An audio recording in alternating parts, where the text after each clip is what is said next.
Investments in the securities market are subject to market and financial risk. Read all the related documents carefully before investing. So hi, welcome back. आज का हमारा topic है common myth in trading. जो कुछ भी आज stock market के बारे में, ट्रेडिंग के बारे में लोगों को गलत फहमियां है, वो हम आज उनकी वो गलत फहमियां दूर करेंगे। सो जो मिथ होते हैं लोगों के कि trading is gambling, stock market एक सट्टा है, एक जुआ है, वो क्यों नहीं है, वो रीजन भी आज हम क्लियर करेंगे। उसके बाद है you need a lot money to start trading. Trading करने के लिए, स्टॉक मार्केट में इन्वेस्टिंग करने के लिए आपको बहुत सारा पैसा चाहिए, बट कब चाहिए, कितना सीखने के बाद आप ज्यादा पैसे से मार्केट में आओ, ये सब चीजें हम आज देखेंगे। उसके बाद मोर ट्रेड मोर प्रॉफिट कैसे नहीं होता है वो भी देखेंगे। One perfect indicator can make you profitable, ये एक लोगों का मिथ होता है। और सक्सेसफुल ट्रेडर नेवर लूज, जो ट्रेडिंग करता है, वो जो पहले से बहुत सीखा हुआ है, वो लॉस नहीं करता है, ऐसा एक मिथ रहता है। सो ऐसे नहीं होता, हर एक को लॉस झेलना ही पड़ता है। अगर कोई भी बिजनेस हो, उसमें लॉस एक प्रोबेबिलिटी है, वो हो सकता है, वो नहीं भी हो सकता। उसको कैसे कंट्रोल करना है, क्या करना है, वो अगर आप नॉलेज ही नहीं लोगे तो आपको कैसे पता चलेगा। So let's start. Trading is gambling के साथ स्टार्ट करेंगे। सो ट्रेडिंग, स्टॉक मार्केट एक गैम्बलिंग है, एक सट्टा है। ये लोगों के मन में अभी भी ये चीज है। इतने टेक्नोलॉजी आगे जा चुकी है, इतने सारी इंफॉर्मेशन लोगों को मिल रही है, सोशल मीडिया थ्रू बोलो, टेक्नोलॉजी के थ्रू बोलो, न्यूज के थ्रू बोलो, फिर भी लोगों के माइंडसेट में यही है कि ये ट्रेडिंग, एक स्टॉक मार्केट एक गैम्बलिंग है। देखो, पहली एक बात समझो कि स्टॉक मार्केट में कौन लोग आते हैं। स्टॉक मार्केट में कंपनी आती है। कंपनियां कौन सी आती है? जो हमारी साइड में जो कुछ भी आप प्रोडक्ट्स देख रहे हो, सभी प्रोडक्ट्स आप डेली यूज करने वाले कौन से भी बोलो, कोई भी प्रोडक्ट हो, अगर उसको लार्ज क्वांटिटी में उसका प्रोडक्शन करना है, सो उसके लिए उसको लगता है फंड। और वो फंड कहाँ से आएगा? सो एक लोन ले सकते हैं, एक कैपिटल वेंचर से ले सकते हैं, एंजल इन्वेस्टर से ले सकते हैं। इसके बियॉन्ड वो कहाँ पे जाएंगे? सो इसके लिए उनको ऑप्शन है कि पब्लिक। बट पब्लिक से वो कैसे पैसा ले सकते हैं? अगर पब्लिक से उनको पैसे लेना है तो वो एक एक घर में जाके पैसा मांगेंगे, हमारी ये कंपनी है, इसके लिए आप इन्वेस्टमेंट करो। सो इसके लिए हमारा है स्टॉक मार्केट। स्टॉक मार्केट में कंपनियां आती है फंड रेज करने के लिए, उनकी इक्विटी देकर, मतलब क्या, ओनरशिप। इक्विटी मतलब क्या? ओनरशिप। वो ओनरशिप देकर वो अपना कंपनी का छोटा सा क्वांटिटी में वो एक ओनर हो चुके हैं। ये एक उनका एग्रीमेंट होता है। स्टॉक्स जो हम खरीदते हैं, वो क्या खरीदते हैं? हम ओनरशिप खरीदते हैं। वो जो ओनरशिप होती है, वो हमें हमारा टाइम के अनुसार, ऐसे नहीं होता कंपलसरी कि एक साल के लिए होती है या एक दिन के लिए होती है, उसके लिए भी ऑप्शन है। बट जब तक, अगर आपने डिलीवरीज में आपने खरीद लिया है पूरा पैसा देकर वो स्टॉक, सो वो जब तक आप बेचोगे नहीं, तब तक वो कंपनी के आप ओनर हो, छोटे से परसेंटेज में बोलो, बट आप ओनर हो। सो आप एक ओनरशिप बाय कर रहे हो कंपनी की। अगर मेरे को आज बताओ, आपने जियो का स्टॉक खरीद लिया, तो आप एक जियो के एक छोटे से क्वांटिटी में ओनर। सो आप ये सट्टा खेल रहे हो? नहीं। सट्टा क्यों नहीं खेल रहे? क्योंकि आपको मालूम है कि जियो कंपनी कितनी स्ट्रांग है। जियो बंद पड़ने वाली है क्या? नहीं पड़ने वाली, आपको भी मालूम है। कौन सी ऐसी कंपनी है जो फंडामेंटली स्ट्रांग है, जो आपको मालूम है? अभी एक सिंपल एग्जांपल ले लेते, डीमार्ट। आपने डीमार्ट में 1000 बार 100 बार गए होंगे, आपको कभी ऐसे लगता है कि डीमार्ट बंद हो जाएगा? उसकी इतने आउटलेट है, ऐसे ऐसे है, वैसे उसके कॉम्पिटिटर आ जाएंगे, बट डीमार्ट उसके लिए भी कुछ ना कुछ तो नया ट्राई करेगा। सो ये सारी कंपनी का फंडामेंटल्स, ये सब चीजें नॉलेज वाली होती है। वो नॉलेज हमको जो नॉलेज गेन नहीं करते, जिनको वो नॉलेज नहीं है, वो कहेंगे सट्टा है, गैम्बलिंग है, ये है, वो है। बट जिनको नॉलेज है, वो बोलेंगे इसमें पैसा है। क्योंकि देखो, आप बैंक में पैसा रखो, LIC में रखो, किसी भी चीज में रखो, वो पैसा मार्केट में आएगा। आप कोई भी बड़े आदमी के पास जाओ और उसको पूछो कि आप स्टॉक मार्केट में हो या नहीं हो, वो कुछ ना कुछ कह के तो बोलेगा मैं म्यूचुअल फंड करता हूं, मैं स्टॉक में इन्वेस्टेड हूं। जो बड़ा है वो मार्केट में है, इतनी ये बात तो समझ के जाओ। सो ट्रेडिंग गैम्बलिंग क्यों नहीं, इसका आंसर तो आपको मिल गया होगा कि आप एक ओनरशिप खरीद रहे हो, तो वो गैम्बलिंग नहीं हो सकती, ठीक है। क्योंकि आप, अगर आपने नॉलेज लिया है उस कंपनी के बारे में, आपने रिसर्च किया है, ऐसे ही कोई भी आ रहा है, कैंडल देख रहा है, buy buy buy, sell sell sell, तो ये गैम्बलिंग हुई। बट आप नॉलेज ले रहे हो, उस पे रिसर्च कर रहे हो, फंडामेंटल रिसर्च कर रहे हो, सब रिसर्च करके उस चीज पे आप स्टडी करके आप मार्केट में आ रहे हो, सो वो सट्टा नहीं हो सकता। सो सेकेंड में थे लोगों का कि you need a lot of money to start trading. Trading करने के लिए ना आपके पास बहुत सारा पैसा होना चाहिए बट कभी होना चाहिए, ये समझो। देखो, पहला ईयर जो होता है ना, वो मार्केट को समझने में ही जाता है कि मार्केट होता क्या है, मार्केट में कैसे रिसर्च किया जाता है, मार्केट के स्टॉक्स कैसे रिसर्च किए जाते हैं, उसमें FII क्या होता है, DII क्या होता है, सब सब सब चीजें आपको एक साल वो समझने में जाएगी। दूसरा साल आपका जाएगा कि स्टॉप लॉस देना है, ये देना है, लॉस ही हो रहा है। थर्ड ईयर में आपको थोड़ा बहुत और नॉलेज आएगा, आप ब्रेक इवन पे होगे थर्ड ईयर। फोर्थ ईयर में आपको जब तक वो समझ में आएगा, तब तक जिसके पास कैपिटल नहीं है वो उसके पास तब तक नॉलेज आ जाएगा, बट उसके पास कैपिटल नहीं होगा। और उसमें भी जो रिस्क लेकर कैपिटल ये करके अच्छे से ट्रेडिंग करता है, वो मार्केट में बना रहता है, वो स्टॉक मार्केट में पैसा कमाता है जिसके पास वो पैसा होता है।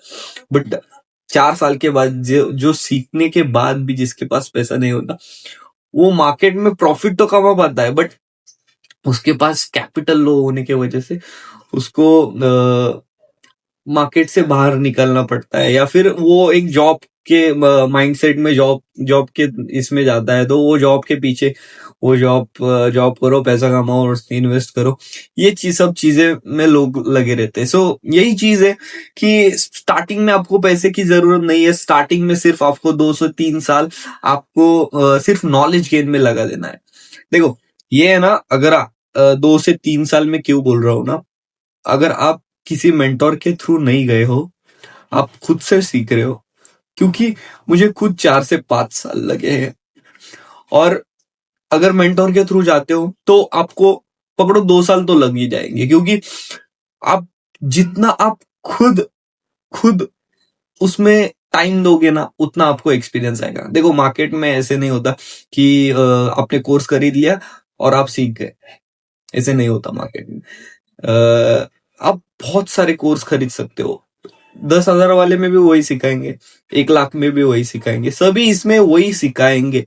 वही चीज मार्केट में है, वही चीज मार्केट में फ्री में भी अवेलेबल है। कोई जरूरत नहीं है किसी का कोर्स लेने की, फ्री में यूट्यूब में सब अवेलेबल है। बट लोगों को ये मालूम नहीं है कि कब कौन सी चीज करनी है। पहला ये सीखना है, उसके बाद ये सीखना है, उसके बाद ये सीखना है। लाखों वीडियो सामने आने के बाद लोग एक एक वीडियो पे टच किए जाते हैं और उससे वो बस्ट होके वो छोड़ देते हैं। सो अगर ये चीज भी आपको पता चल गई ना कि कौन सी चीज करनी है, इसके बाद क्या करना है, तो भी यूट्यूब पे सब अवेलेबल है। आपको किसी का भी कोर्स लेने की जरूरत नहीं है। बट अगर आपके पास एक मेंटोर है, सो आपको वो बेनिफिट होगा कि जितना टाइम आपको लगने वाला है उससे कम लगेगा, और आपको वो क्या गलतियां नहीं करनी है और क्या गलतियां आपसे होने वाली है, वो उसको पहले ही मालूम होता है। सो इसके लिए मेंटोर जरूरी है। और स्टार्टिंग में मनी ज्यादा इंपॉर्टेंट नहीं है, स्टार्टिंग में आप नॉलेज में ही लगा होता है। जितना आप नॉलेज गेन करोगे, जितना आप टाइम एक्सपीरियंस, देखो सब कुछ आप खरीद सकते हो, कोर्स भी खरीद सकते हो, वही मैं बोला कि 10,000 में भी वही है, 1 लाख में भी वही। एक चीज आप खरीद नहीं सकते, वो है एक्सपीरियंस। इस लाइफ में आप बहुत सारी, लोग बोलते हैं मनी कैन बाय एवरीथिंग। लोग, आप एक्सपीरियंस वाले लोगों को खरीद सकते हो, बट आप खुद एक्सपीरियंस करने के लिए आपको खुद टाइम देना पड़ेगा। आप जब तक खुद एक्सपीरियंस नहीं करते आप, you can not bye experience. So this is the thing. ये है हमारा मिथ नंबर 2. और देखो, ट्रेडिंग गैम्बलिंग नहीं है, ये तो आप बात समझ चुके हो. किसी भी चीज, कोई भी चीज आपको नहीं समझ रही है, मैं सच करूँ, ठीक है. सो उसके बाद lot of money to start trading. कोई जरूरत नहीं है, स्टार्टिंग में नॉलेज के लिए दो, उसके बाद पैसे की, वो ज्यादा पैसा लाने की माइंड सेट बनाओ, माइंड में लाओ, ठीक है. Next, more trade more profits. देखो, अभी ये एक चीज, आपने सब नॉलेज ले लिया, सब आपके पास एक स्ट्रैटेजी है, सब कुछ है आपके पास. उसके बाद आपके माइंड में ये आता है जितना मैं ट्रेड करूंगा उतना ज्यादा मेरे को प्रॉफिट मिलेगा. सो ऐसे नहीं होता है. देखो दोस्त, क्या होता है ना कि मार्केट में जब तक आप ये समझोगे नहीं कि जितना आप मार्केट में घुसे रहोगे ना, उतना मार्केट आपको ट्रेड देगा. जितने देर आप मार्केट देखते रहोगे उतने बार आपको एंट्री दिखेगी. सो एक चीज माइंड में ये डाल लो कि आपका जब सेटअप फॉर्म होगा, वो सेटअप आपके साइड में है पॉजिटिव. अगर आपका पॉजिटिव स्ट्रेटेजी है और अगर आपका पॉजिटिव ट्रेड है, तो ही आप एंट्री लेना.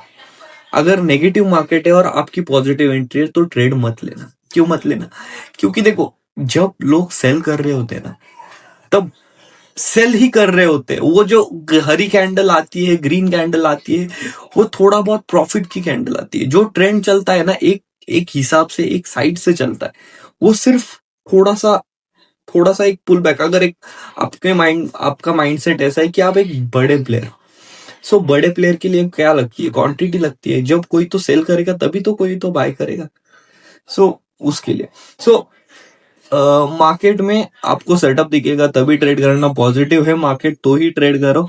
अगर नेगेटिव ट्रेड है आपका और नेगेटिव मार्केट चल रहा है, तो ही नेगेटिव का ट्रेड करो.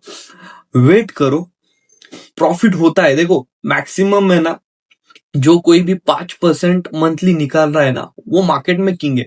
आप खुद का ट्रेड देखो और उसका एनालिसिस करो. आप, मेरे को मालूम है आप सभी का जो ट्रेड परसेंटेज होगा वो ज्यादा होगा. मेरे को मालूम है कि 10%, 20%, ये इतना तो आप निकाल रहे होगे, मुझे मालूम है. जो नया होता है ना, उसको ये देता है, मार्केट देता है स्टार्टिंग में. सो आपको वो समझना है कि 5% इज बेस्ट.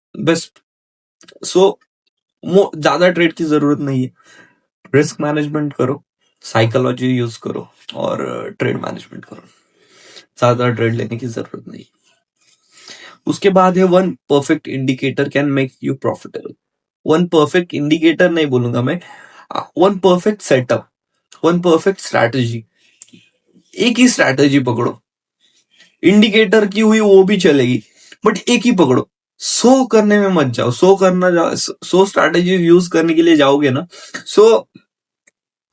एक लॉस हुआ, दूसरी स्ट्रैटेजी ट्राई करोगे, और लॉस हुआ, दूसरी स्ट्रैटेजी. वो स्ट्रैटेजी ट्राई करते बैठोगे. हर को ऐसी कोई भी स्ट्रैटेजी नहीं है जो हर मार्केट में प्रॉफिट कमा के दे. कोई भी स्ट्रैटेजी नहीं है. सो एक सेटअप पकड़ो, एक स्ट्रैटेजी पकड़ो, उस पर वर्क करो. कोई भी इंडिकेटर 100% आपको प्रॉफिट नहीं देगा. जब आपको एसएल देना है, आपको एसएल देना पड़ेगा. आपकी स्ट्रैटेजी आपकी रॉन्ग साइड में जा रही है, एसएल दे दो, बाहर निकलो. जब तक आपको ये बात समझ में नहीं आएगी, जब तक ये बात आप नहीं करोगे आपके मन से, तब तक आप एक प्रॉफिटेबल ट्रेडर नहीं बनोगे. SL is so important. Risk management जब तक आप नहीं करोगे ना, तब तक आप लॉस में रहोगे.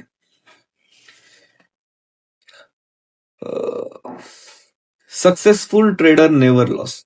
ये जो चीज है ना, ये सबके माइंड में होती है कि हाँ भाई, ये प्रॉफिट निकल रहा है ना, ये सिर्फ प्रॉफिट ही निकालेगा. मेरे को सिर्फ इसके ट्रेड कॉपी करने, मेरे को उसका प्रॉफिट देखना है, मेरे को उसका प्रॉफिट चाहिए. बट उसका जो लॉस है ना, वो भी देखो. वो लॉस, वो जो लॉस है ना, वो लॉस लेने के लिए वो रेडी है, इसीलिए उसको उतना प्रॉफिट हो रहा है. ये बात को समझो. जब आप वो लॉस ले सकते हो ना, तो ये बात माइंड में रखो कि आप उतना प्रॉफिट भी करो. बट कब तक? जब तक आप वो लॉस नहीं ले लेते। सो एक स्टेप होती है भाई, देखो जब तक आपका माइंडसेट 500 वाला है ना, सो देखो एसएल कैसे होता है, मैं आपको एक बता देता हूँ कि आपका आज लॉस हो रहा है 500 रुपए का, आपके मन में फर्क नहीं पड़ेगा, 500 रुपए की है। आप लॉट साइज बढ़ाओगे, आपका लॉस होने वाला है 5,000 रुपए। आपके माइंडसेट में जब तक वो 5,000 लॉस नॉर्मल नहीं लगने लगता ना, तब तक वो लॉट साइज मत बढ़ाना। जब तक आपका वो 5,000 नॉर्मल लगेगा ना, तब आप वो लॉट साइज बढ़ा देना और उसके बाद ही ट्रेड करना। सो आपको वो दिखता है बहुत सारा प्रॉफिट ये वो, बट उनका वो जो माइंडसेट हो जाता है ना लॉस का, तब ही वो उतना बड़ा ट्रेड लेकर पाते ले पाते। सो ये चीज आपको समझनी पड़ेगी। वो भी लॉस करते हैं, ऐसे नहीं है कि लॉस नहीं करते, लॉस करते हैं, बट उनका जो एसएल होता है, उनका जो रिस्क मैनेजमेंट होता है ना, वो बहुत ही मैनेजेबल होता है। वो पहले ही प्लान करके रखते हैं, उनकी जर्नल्स होती है, वो जो डिसाइड करते हैं वही वो एक्ट भी करते हैं, डिसिप्लिन रहते हैं। एसएल अगर यहाँ पे है तो वहां पे वो एसएल काट देते हैं, क्योंकि देखो छोटे एसएल छोटे इसमें काट दो, अगर वो नीचे जाएगा तो आपको बड़ा लॉस देगा। और वही मिस्टेक हर एक से होती है स्टार्टिंग में। वो अगर एसएल नहीं दोगे आप, नहीं हो रहा है आपसे, सिस्टम में लगा दो, सिस्टम सिस्टम को अपना काम करने दो, वो जाएगा, आपको फर्क नहीं पड़ेगा। कब फर्क नहीं पड़ेगा? जब आपका माइंडसेट वो उतना लॉस वाला हो और सिस्टम में लगा दो, बस यही बात, यही चीज कर लेना। सो ट्रूथ अबाउट ट्रेडिंग, डिसिप्लिन रहना है, एसएल एसएल आया एसएल दे दो, रिस्क मैनेजमेंट, लॉट साइजिंग, ये सब चीजें, कितना रिस्क लेना है, रिस्क रिवॉर्ड कितना रखना है, कितने इसमें प्रॉफिटेबल रहेंगे, ये सब चीजें, साइकोलॉजी, बिग प्लेयर्स क्या माइंडसेट से ट्रेड करते हैं, ये माइंडसेट यूज करो बस, बाकी कुछ भी साइकोलॉजी यूज मत करो।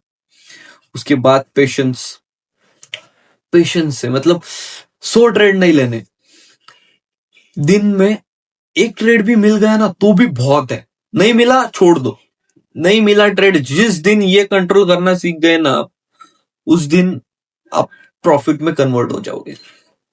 No shortcuts, no overnight success. Trading एक शॉर्टकट नहीं है, ओवरनाइट सक्सेस नहीं है, उसको टाइम देना पड़ेगा आपको। जब आप उसको टाइम दोगे, उसको समझोगे, ये सब चीजें जब आप समझोगे तब आप प्रॉफिटेबल हो जाओगे। देखो मैं आपको शॉर्ट में रोड मैप बता देता हूं। एक स्टार्टिंग में टेक्निकल एनालिसिस सीख लो, उसके बाद टेक्निकल एनालिसिस सीखने के बाद एक रिस्क मैनेजमेंट, साइकोलॉजी, एक सेटअप, एक स्ट्रैटेजी यूज करने के बाद उसको एग्जीक्यूट करो। स्ट्रैटेजी, उसका सेटअप फॉर्म होने दो स्ट्रैटेजी का, वो स्ट्रैटेजी फॉर्म हुई, रिस्क मैनेजमेंट लगा उस स्ट्रैटेजी को, उस सेटअप को रिस्क मैनेजमेंट लगा हुई, और रिस्क मैनेजमेंट के बाद आप वो ट्रेड क्यों ले रहे हो, उसके पीछे की साइकोलॉजी क्या है। ये 3 चीजें इनफ है, 3 से 4, ये 4 चीजें इनफ है। सेटअप इंपॉर्टेंट है, स्ट्रैटेजी इंपॉर्टेंट है, रिस्क मैनेजमेंट, साइकोलॉजी, ये 4 चीजें कर लो, प्रॉफिटेबल हो जाओगे। आपको बाकी कोई भी चीज करने की जरूरत नहीं है। और ट्रेडिंग में यही है, सबसे पहली चीज टेक्निकल एनालिसिस तो आप सीख ही जाओगे, यूट्यूब पे सब अवेलेबल है, वो सब आपको करके बैठना है। सिर्फ एक बार वो हो गया, उसके बाद सिर्फ ये 3 से 4 चीजें पे ध्यान देना है, वो है स्ट्रैटेजी, रिस्क मैनेजमेंट और साइकोलॉजी। ये 3 ही चीजें करनी है आपको, बाकी उसके बाद किसी भी चीज पर ध्यान मत दो। आपके माइंड को एकदम काम रखो, कूल रखो और ट्रेड करो। So this was for today, यही था हमारा आज का common math in trading and stock market. Stock market के बारे में जो कुछ गलत फहमियां थी, आई थिंक मैंने क्लियर कर दी है। अगर नहीं है किसी को क्लियर, अगर कुछ डाउट है, अगर कुछ क्वेश्चन है, message me and thank you.